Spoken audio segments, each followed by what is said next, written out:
बेटा अनिकेत, मैं यहाँ पर खड़ी हूँ। आजा मेरे पास, वरना ये लोग मुझे मार डालेंगे। नमस्कार दोस्तों। अभी से कुछ ही समय पहले की बात है। रविंद्र सरोवर मेट्रो स्टेशन में एक साधारण से लड़के के साथ ऐसी खतरनाक भूतिया घटना घटती है जिसकी कहानी आज आप सुन लेंगे ना, तो हर एक रेलवे स्टेशन से आपके मन में ऐसा डर बैठ जाएगा कि आप बोलेंगे कि ट्रेन से सफर करना है तो मैं नहीं करूंगा। रविंद्र सरोवर metro station India's most haunted locations में से एक है। यहाँ पर कई सारी घटनाएं लोगों के साथ समय समय पर घटती रही है। आइए, आज जो ये घटना घटी है निकेत के साथ, उसी कहानी जिया की जुबानी फुल डिटेल में जानते समझते हैं। ये जो अनिकेत के साथ घटना घटी है, उसकी उम्र उस टाइम पे बहुत ज़्यादा नहीं थी, यही 25 साल की उसकी उम्र रही होगी। और उसने कभी सोचा नहीं था कि मैं इतनी नॉर्मल तरह से और इतनी प्रॉब्लम में मैं वहाँ पहुँचूँगा और ऐसी घटना घट जाएगी। सबसे पहले हमें अनिकेत की फैमिली के बारे में जानना चाहिए। उसकी फैमिली में वो इकलौता लड़का, माता-पिता और दादा-दादी, इतने लोग हमेशा से रहा करते थे। लेकिन इसके ना दादाजी कुछ काम नहीं करते थे, बूढ़े हो गए थे। इसके पापा की भी तबीयत थोड़ी ज़्यादा खराब रहती थी और इसकी दादी की भी। तो ये लोग बहुत ज़्यादा परेशान रहते थे कि मतलब कैसे क्या करें? बहुत मतलब पैसे नहीं थे इनके घर पे, देखा जाए तो एक तरह से बहुत ज़्यादा नहीं थे। तो ये इसने पढ़ाई-लिखाई भी नॉर्मल तरह से ऐसे ही कॉमर्स लेके नॉर्मली सोचा था ग्रेजुएशन कर लूँगा। तो वैसा ही उसने किया और उसकी दादी के ट्रीटमेंट के लिए पापा इसके, कभी इसकी मम्मी कहीं न कहीं लेके जाया करते थे। अपने शहर से बाहर भी हॉस्पिटल में डॉक्टर के पास आना-जाना लगा ही रहता था। जब इसकी उम्र 24 साल करीब होती है, तो ये सोचता है कि मुझे ना अब जॉब वॉब ढूँढ लेना चाहिए। क्योंकि मेरे फैमिली में इतनी ज़्यादा प्रॉब्लम है, फाइनेंशियली इतने अच्छे नहीं हैं हम, तो अगर मैं जॉब ढूँढ लूँगा, तो पापा की भी हेल्प कर पाऊँगा, दादी के ट्रीटमेंट में जो पैसे लगते हैं वो भी हो जाएगा और दादाजी भी कुछ ख़ास ठीक रहते नहीं, बीमार ही रहते हैं। तो बहुत ज़्यादा वो जॉब वॉब ढूँढने की कोशिश करता है और बहुत सारे इंटरव्यूज़ भी देता है। फाइनली उसको जॉब मिल जाती है। जॉब मिल गई और 24 साल की उम्र में अपने पैर पे खड़े हो जाता है। जैसी जॉब चाहिए थी, बिल्कुल उसकी ड्रीम जॉब तो थी नहीं, लेकिन काम चलाने के लिए ऐसे ही कि ज़िंदगी निकालना है, उसके लिए ठीक थी। घर वाले मना भी करते हैं कि बेटा पढ़ाई-लिखाई और आगे करना है तो कर ले और जॉब अच्छी मिलेगी तो कर लेना, लेकिन ये बोलता है कि नहीं, इससे बेटर मुझे शायद ही मिल सकती है। नहीं, ये कर लेता हूँ काम। तो उसने जॉब पकड़ लिया। अपने घर से ये जॉब पे जाया करता था और मेट्रो से ट्रैवल करता था ये, और मेट्रो से ट्रैवल करके अपने ऑफिस वाले एरिया से अपने घर पे आया करता था। इसकी ज़िंदगी में सब कुछ ठीक-ठाक बहुत ही नॉर्मल तरह से चल रहा है। 1 साल उसको हो गए वहाँ पे जॉब करते-करते। एक दिन की बात है, एक दिन मतलब इसका बर्थडे वाला दिन था। 25वाँ इसका बर्थडे लगने वाला था, 24 साल कंप्लीट हो गया। तो उस दिन इसके ऑफ़िस वाले सब इसकी मज़ाक उड़ाने लगते, बोलते हैं पार्टी दे, ये कर, वो कर, तू 25 साल का होने वाला है, तो पार्टी नहीं देगा तो कैसे काम चलेगा? तू तो बड़ा हो गया है अब। तो ये बोलता है कि ठीक है, कर लेंगे अपन पार्टी-वार्टी। तो एक नॉर्मल से क्लब में सब दोस्तों को लेके गया था और अब जो पैसे इकट्ठे करके इतने टाइम से रखा था, उससे नॉर्मली अपने दोस्तों को पार्टी-वार्टी दिया। उन लोगों ने पार्टी-वार्टी किए और इसका भी थोड़ा बहुत खाना-पीना हो ही गया वहाँ पर, पीना-बना जो भी था।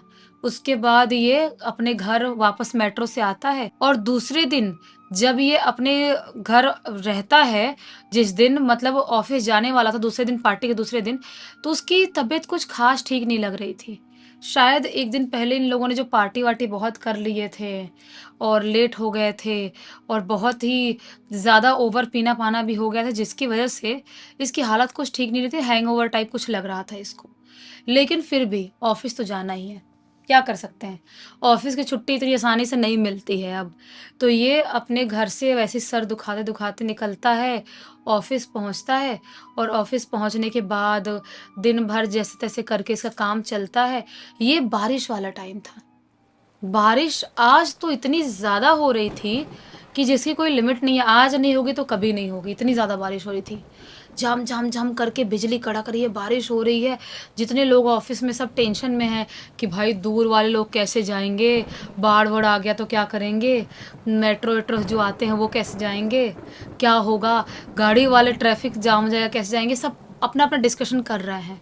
लेकिन इसका सर दुख रहा है, पहले एक दिन पहले जो पार्टी वार्टी हुआ था उसकी वजह से ये ज़्यादा कुछ सोच नहीं पाता है। ये ऑफिस से शाम के टाइम में सब छूट तो जाते हैं, लेकिन बारिश इतनी ज़्यादा हो रही थी कि सबने सोचे कि थोड़े थोड़े टाइम ऑफिस में रुकना ही पड़ेगा अब, जब तक थोड़ी बारिश कम ना हो जाए। सब लड़के लड़कियां जो भी वहाँ पे काम करने वाले हैं सब रुके हुए हैं कि थोड़ी बारिश कम हो, निकलेंगे निकलेंगे। टाइम अच्छा खासा बीत जाता है, बहुत टाइम बीत जाता है। उसके बाद ये लोग अपने ऑफिस से बाहर निकलते हैं, सब अपने अपने घर जिधर जिधर जिसको जाना था, गाड़ी से, स्कूटी से या मेट्रो से, सब अपने अपने घर के लिए निकल गए। अब जो रविंद्र है ना, वो भी सोचता है मैं भी तो निकलूँगा घर के लिए, लेकिन उसकी तबीयत बहुत ख़राब होने लगी, बहुत तबीयत ख़राब होने लगी। उसको समझ में नहीं आ रहा है कि मैं क्या करूँ। उसका सर ऐसा लग रहा है कि फटा जा रहा है, उसको ऐसा लग रहा है कि मैं बेहोश हो जाऊँगा, बुखार भी चढ़ गया है उसको। अब वो सोचता है कि एक काम करता हूँ, मैं कोई हॉस्पिटल के बारे में सर्च कर लेता हूँ और ऐसे ही कोई कैब वैब करके पहले हॉस्पिटल जाता हूँ और उसके बाद हॉस्पिटल से दवाई ववाई लेके तब मैं मेट्रो पकड़ के घर के लिए निकलूँगा। ये ऐसा ही करता है, हॉस्पिटल के बारे में सर्च करता है और जो नियरेस्ट हॉस्पिटल था वो बंद मिलता है इसको बारिश की वजह से। उसके बाद थोड़ा सा और दूर वाले हॉस्पिटल के बारे में सर्च करता है, वो इसी कैब से वो वहाँ जाता है, वहाँ पे डॉक्टर मिलता है, उसको टैबलेट वैबलेट देता है बुखार उखार की और सब चीज़ें। और ये सब कुछ करते करते काफ़ी लेट हो गया, काफ़ी लेट। अब वो टेंशन में कि मैं घर कैसे जाऊँगा। वो मेट्रो से घर जाया करता था, उसका घर अच्छा खासा दूर था, और कैब से जाएगा तो पैसे की तो और बीच में कहीं रुक गया रास्ते वस्ते में ट्रैफिक में या पानी वानी लगने की वजह से फिर तो वाट ही लग जाएगी। और इसकी मम्मी ना शहर से, इसके जहाँ रहता था उस शहर से बाहर गई हुई थी, उसकी दादी की तबीयत खराब थी, उनको लेके गई हुई थी। पापा और दादाजी ही सिर्फ घर पे हैं, तो इसको लगता है कि मैंने उन दोनों को बताया नहीं हूँ कि घर नहीं आने वाला हूँ, और मैं रुक भी कहाँ सकता हूँ यार, होटल में रुक के खर्चा थोड़ी कर सकता हूँ, कैब का खर्चा नहीं कर रहा हूँ। अब वो कैब वाले से पूछता है कि भैया मैं यहाँ से कोई मेट्रो स्टेशन पहुँच सकता हूँ क्या, कोई नियरेस्ट मेट्रो स्टेशन है वहाँ आप मुझे छोड़ दो। तो बोलता है, ड्राइवर जो था वो कैब वाला बोलता है कि अभी तो मेट्रो स्टेशन पहुंचोगे भी तो पता नहीं आपको कोई ट्रेन मिलेगी कि नहीं मिलेगी, क्योंकि आखिरी ट्रेन भी शायद निकल गई होगी, टाइम बहुत ज़्यादा हो रहा है और बारिश का टाइम है, आखिरी ट्रेन नहीं भी आएगी तो पता नहीं आएगी कि कैंसिल हो जाएगी। ये बोलता है नहीं नहीं ऐसा नहीं होता है, जब बारिश वारिश ज़्यादा होती है तो कई बार ट्रेनें लेट हो जाती है, आखिर ट्रेन भी लेट आ सकती है, आप बताओ यहाँ पर कोई है क्या मेट्रो स्टेशन। तो बोलता है कि हाँ रविंद्र सरोवर है ना मेट्रो स्टेशन। ये बोलता है रविंद्र सरोवर, अच्छा हाँ वो तो फेमस है बहुत। तो बोलता है कैब वाला फेमस तो है लेकिन बहुत सारे कांड में भी फेमस है। ये बोलता है ठीक है मैं वो सब चीज़ें नहीं मानता, कौन से कांड में क्या फेमस है, आप मुझे बस वो मेट्रो स्टेशन के पास छोड़ दो। तो कैब वाला जो ड्राइवर है वो इसको लेके जाता है और वहाँ पे छोड़ देता है उसको, और उसका जो भी पैसा वैसा होता है दे दिया अपने अनिकेत ने। ये मेट्रो स्टेशन की तरफ निकल जाता है, ये अंडरग्राउंड मेट्रो स्टेशन है, उधर जाता है। और बारिश की जो आवाज़ थी ना और ज़्यादा तेज़ तेज़ वहाँ पर सुनाई दे रही थी, क्योंकि वहाँ का माहौल ही बहुत ज़्यादा डिफरेंट था, एकदम सुनसान है, ज़्यादा लोग दिखाई नहीं दे रहे हैं। एक औरत उसको दूर बैठी हुई दिखाई दे रही है, और जहाँ से ये एंटर किया है वहीं पर पास में ही एक आदमी बैठा हुआ दिखाई दे रहा है। बाकी कोई भी उसको पूरे मेट्रो स्टेशन में दिखाई ही नहीं दे रहा है, पूरा सुनसान माहौल वहाँ का फैला हुआ है। इसको ऐसा लगता है कि यार कहीं ट्रेन चली तो नहीं गई है, चली गई होगी तभी यहाँ पे बिल्कुल भी भीड़ नहीं है, नहीं तो आखिरी ट्रेन के लिए भीड़ तो होती ही। फिर इसके दिमाग में आता अगर ट्रेन चली गई होती तो दो लोग क्यों बैठे होते।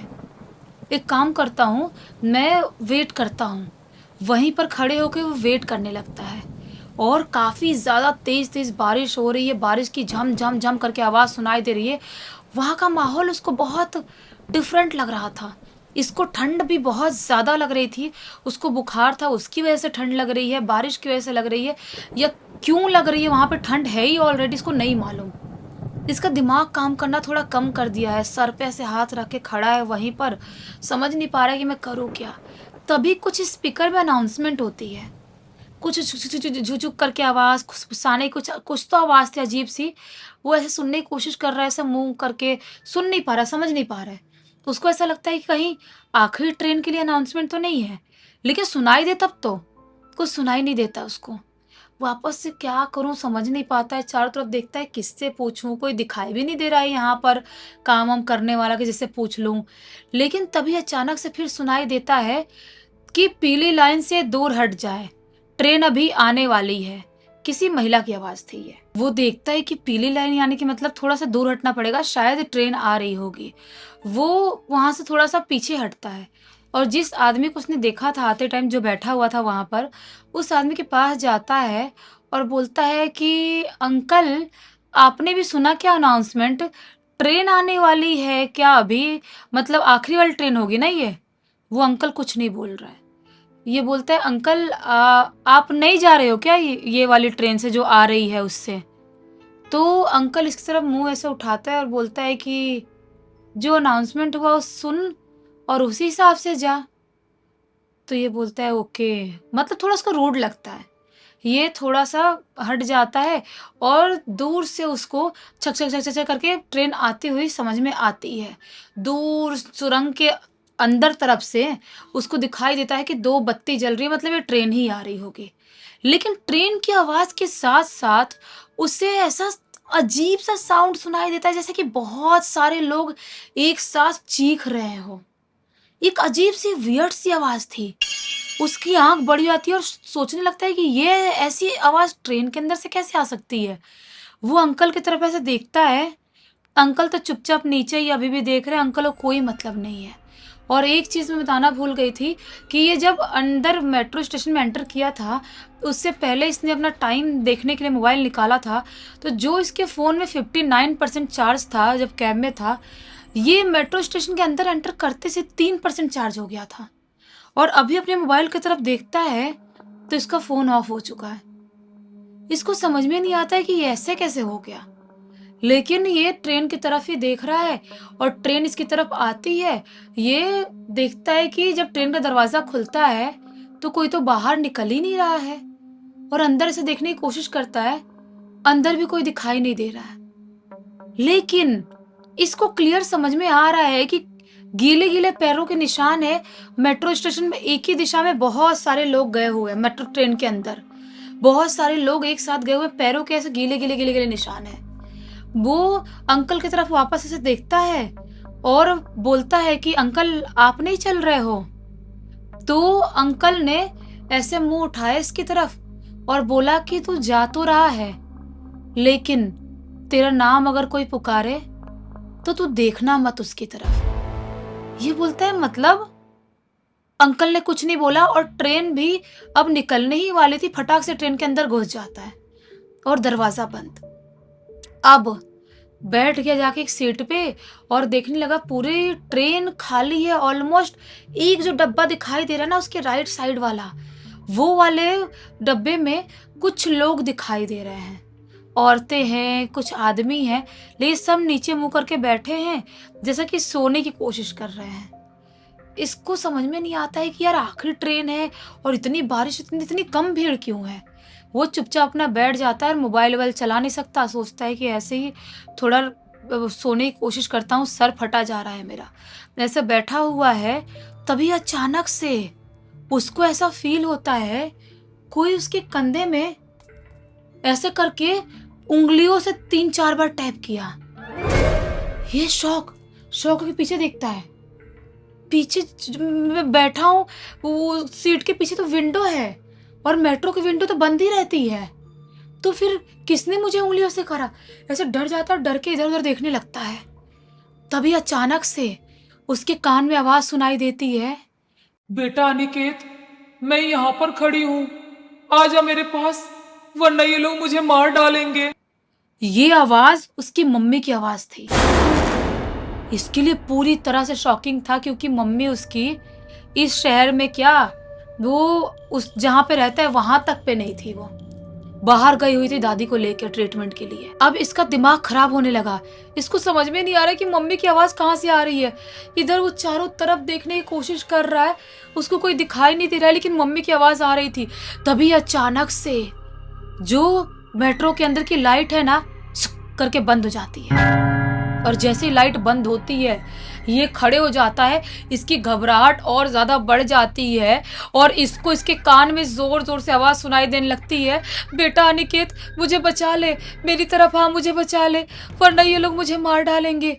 ये समझ नहीं पाते मैं अंधेरे में कहाँ जाऊं, क्या करूं। ट्रेन छुक छुक छुक छुक करके चली रही है, जिसका पूरी तरह से दिमाग खराब हो गया है। बहुत सारे लोगों की चीखने की चिल्लाने की आवाज सुनाई दे रही है। इसको ऐसा समझ में आ रहा है कि इसके पीछे बहुत सारे लोग खड़े होकर सांस ले रहे हैं, जोर जोर से गरम गरम ठंडी ठंडी सांस उसको महसूस हो रही है। इसका दिमाग फटने ही वाला था, भगवान का नाम लेना चालू करता है। इसको लगता है कि अब मैं नहीं बचूंगा। ये क्या हो रहा है मेरे साथ मुझे नहीं पता, लेकिन जो भी हो रहा है बहुत गलत हो रहा है। अभी ये बेहोश होने ही वाला था, अचानक से ट्रेन में लाइट आती है और जो ट्रेन है एक प्लेटफॉर्म पे रुकी है और वहीं पर दरवाजा खुलता है। ये भागते हुए ट्रेन से बाहर निकलता है और जैसे ही बाहर निकलता है, ये रविंद्र सरोवर मेट्रो स्टेशन ही था। इतने टाइम से ये ट्रेन में चल रहा था, लेकिन कहाँ पहुंचा इसको नहीं पता, या चल भी रहा था कि नहीं, क्या हो रहा था, क्या भ्रम हो गया इसके साथ नहीं पता। ये खुद को मेट्रो स्टेशन के प्लेटफॉर्म पे ही पाता है। इतने जोर से घबरा जाता है, चारों तरफ देखने की कोशिश करता है, प्लेटफॉर्म पे कोई भी उसको दिखाई नहीं दे रहा, पूरा सुनसान वीरान पड़ा हुआ है। बारिश अभी कम हो गई है, लेकिन उसकी हालत पूरी तरह से टाइट हो गई है। वो सीधा भागना चालू करता और सीधा मेट्रो स्टेशन के बाहर भागते भागते बाहर। थोड़ी थोड़ी बारिश हो रही है, उसको समझ में नहीं आ रहा मैं क्या करूं। वो बहुत सारे टैक्सी वैक्सी या ऑटो ढूंढने की कोशिश करने लगता है, कोई तो मिल जाए, मैं क्या करूंगा, घर पहुंचूंगा कि नहीं पहुंचूंगा, कोई होटल लेके तो नहीं रुकना पड़ेगा। और लकीली उसको एक टैक्सी मिल जाती है। जब वो टैक्सी मिलती है उसमें वो बैठता है और सीधा अपने घर का एड्रेस डलवाता है कि मेरे को पैसे से बचाने की कोई ज़रूरत नहीं है, मैं सीधा घर ही जाऊंगा। वो अपने घर कुछ घंटे में पहुंचता है और जब अपने घर पहुंचता है उसके बाद पूरी रात सो नहीं पाता है। उसका बुखार और ज़्यादा बढ़ गया था, उसकी तबीयत ख़राब हो गई। 1-2 दिन बाद उसकी मम्मी आती है, कई दिन से वो ऑफिस नहीं गया, तो ऑफिस वाले लोग फ़ोन करके पूछ रहे थे, बोलता है तबीयत ख़राब हो गई, छुट्टी ले लिया उसने। घर वालों को बताया तो घर वालों ने घर पे पूजा पाठ कुछ रखवाए, कथा रखवाए। बोले कि बेटा तेरे साथ कुछ भ्रम हो गया था और वो भ्रम होके तेरे दिमाग पे हावी होने की कोशिश किया और तूने तो अच्छा है स्ट्रांगली हैंडल कर लिया। अगर कमज़ोर दिल वाले होते जो नहीं कर पाते तो शायद वो जिंदा भी नहीं बचते। बताओ, और इस घटना की जानकारी किसके थ्रू मिली तुमको? इस पूरी पूरी घटना की जानकारी खुद ब खुद अनिकेत ने लिख के भेजा है। चलो अच्छा हुआ, एक बहुत ही अच्छी सीख और मनोरंजन जो मिल गया इसी एक नोट के साथ कहानी का अंत कर देते हैं। अब तक देख लेते तो बहुत सारे लाइक कर देना, चैनल को सब्सक्राइब कर देना। इंस्टाग्राम, हमारी वेबसाइट और गेमिंग चैनल का लिंक आपको डिस्क्रिप्शन बॉक्स में मिल जाएगा। ऐसी कोई कहानी आपके पास भी है तो इंस्टाग्राम में डायरेक्टली हमको लिख के भेज सकते हैं। हमारे प्रोडक्ट और सर्विसेज चेकआउट कर लेना हमारी वेबसाइट में जाकर, और हमारे गेमिंग चैनल में अब रेगुलरली हॉरर गेम्स आते हैं, उनको हम दोनों भी कई बार एंजॉय करते खेलते, तो आप लोगों को वहाँ पे भी मज़ा आएगा। यहाँ पर बाकी कल बिल्कुल इसी अंदाज में फिर से मिलते हैं, तब तक के लिए बहुत बहुत धन्यवाद। आपका दिन शुभ हो।